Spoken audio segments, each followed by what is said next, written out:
jikoni? Si nimekuja kuangalia breakfast. Ongea vizuri. Unafanya nini kwa jikoni sasa? Nilikujia breakfast. Ulikujia breakfast. Sasa ni saa ngapi? Simu nimeacha juu. Simu umeacha juu. Soup ni saa 4. Breakfast watu wanakulanga 6. Rudisha mkate huko, breakfast ilishaisha kitambo. Niko njaa. Rudisha.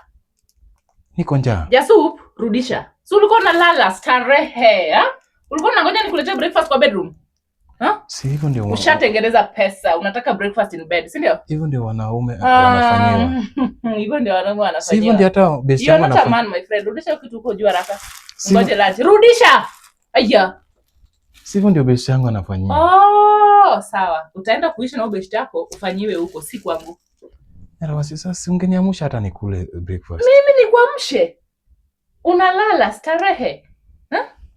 Unataka nikuje nikuamshe ukuje ukule, si ndio?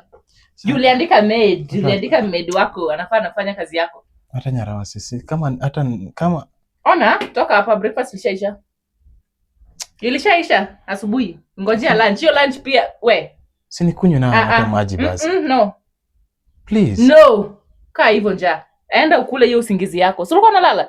Pita ndo kule usingizi. Na mbona unafanyia bwanako hivi? Pita uende kule usingizi. Mbona unafanyia bwanako hivi? So bwanangu alale tu, ameandika maid ampelekee chakula, si ndio? Siwezi nikakulea na bado nipike nikuletee. Siwezi fanya. Please. Pita hapa, siwezi fanya hiyo kazi.